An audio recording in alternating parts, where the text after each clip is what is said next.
Hi అండి, welcome to ఆరోగ్య సూత్రం. ఇలా చేస్తే కిచెన్లో పని ఎంతో ఈజీ. కిచెన్లో మీ పని ఈజీ చేసే చిట్కాలు ఇవి పాటిస్తే మాస్టర్ చెఫ్ ఇక మీరే. ఇప్పుడిప్పుడే వంట నేర్చుకుంటున్నారా? ఈ టిప్స్ మీకోసమేనండి. Easy kitchen tips. వంట చాలామంది చక్కగా చేస్తారు, కానీ చికెన్లో అవసరమయ్యే ఈజీ టిప్స్ మాత్రం అందరికీ తెలియదు. ఈ టిప్స్ చాలాసార్లు పనులు వేగంగా పూర్తవడానికి సహకరించడంతో పాటు వంట రుచిగా ఉండేందుకు కూడా సహకరిస్తాయి. అలాంటి వాటిల్లో కొన్ని కిచెన్ టిప్స్ ఇక్కడ చూద్దాం. మంచి గుడ్లను కనిపెట్టండి. ఇలా కొన్నిసార్లు గుడ్లను ఎక్కువ రోజులు నిల్వ ఉంచడం ద్వారా అవి పాడైపోతాయి. వీటిని ఉడికించినప్పుడు లేదా కూరల్లో పగలగొట్టినప్పుడు ఆ విషయం తెలుస్తుంది. ఒక చిన్న చిట్కా పాటించడం ద్వారా ముందుగానే గుడ్లు తాజాగా ఉన్నాయో లేదో తెలుసుకోవచ్చు. ఇందుకోసం ఒక గిన్నెలో సగానికి పైగా నీటిని నింపండి. ఆపై అందులో గుడ్లను వేయండి. తాజా గుడ్లు నీటిలో తేలకుండా మునిగిపోతాయి. ఎక్కువ రోజులు నిల్వ ఉంచిన గుడ్లైతే పైకి తేలుతాయని గుర్తుంచుకోండి. ఇప్పుడు మీరు మంచి వాటిని ఉపయోగించుకోవచ్చు. నెక్స్ట్, బంగాళదుంప పొట్టు ఈజీగా రావాలంటే కొన్నిసార్లు ఉడికించిన బంగాళదుంప పొట్టు సులభంగా రాదు. అలాంటప్పుడు పొటాటోలను ఉడికించే ముందు వాటికి ఫోర్క్తో కొన్ని ఘాట్లు పెట్టండి. ఇలా చేస్తే నార్మల్గా ఉడికే సమయానికంటే ముందే ఉడికిపోతాయి. అలాగే పొట్టు ఈజీగా వస్తుంది.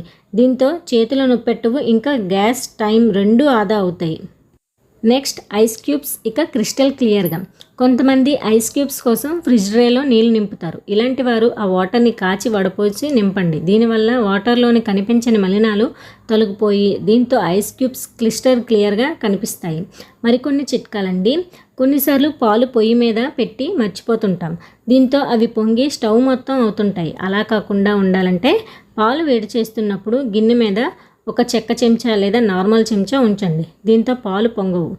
నిమ్మకాయ రసం పూర్తిగా రావాలంటే దానిని కట్ చేసే ముందు చేతులతో బాగా నలపండి. ఆపై కట్ చేసి పిండితే నిమ్మరసం మొత్తం వస్తుంది. ఇంట్లో తయారు చేసిన స్వీట్స్లో షుగర్ మరీ ఎక్కువైతే కాస్త నిమ్మరసం కలపండి. కాస్త తీపి తగ్గుతుంది. అలాగే వెనిగర్ కూడా వాడచ్చు. వండే అన్నం ముద్దగా కాకుండా పొడి పొడిగా ఉండాలంటే వండేటప్పుడు స్పూన్ చొప్పున నూనె, నిమ్మరసం కలపాలి. దీంతో అన్నం పొడి పొడిగానే కాదు, తెల్లగా ఉడుకుతుంది. కూరలో కారం మరీ ఎక్కువైతే చెంచా చక్కెర లేదా నిమ్మరసం మిక్స్ చేయండి.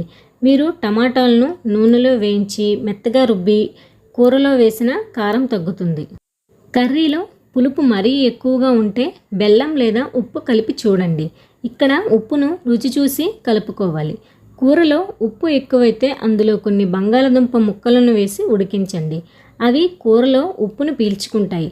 రాత్రి చేసిన చపాతీలు ఉదయానికి కొన్నిసార్లు గట్టిగా అయిపోతుంటాయి. అలాంటప్పుడు వాటిపై నీళ్లు చల్లి మళ్ళీ పెనంపై వేడి చేయండి. దీంతో మృదువుగా తయారవుతాయి.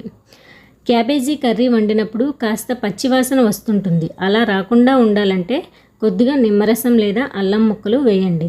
వెల్లుల్లిపాయ పొట్టు త్వరగా రావాలంటే వాటిని పెనం మీద వేసి కొద్దిసేపు వేడి చేయాలి. ఇలా చేస్తే పొట్టు ఈజీగా వస్తుంది. మాంసం త్వరగా ఉడకాలంటే ముందుగా దానికి మసాలా, కాస్త పెరుగు కలిపి ఫ్రిడ్జ్లో పెట్టాలి. చల్లబడిన తర్వాత తీసి వండితే పేస్ట్గా ఉడుకుతుంది. వండే సమయంలో మాంసం ఉడకకపోతే కర్రీలో కొన్ని పచ్చి బొప్పాయి ముక్కలు వేయండి. మంచి ఫలితం కనిపిస్తుంది.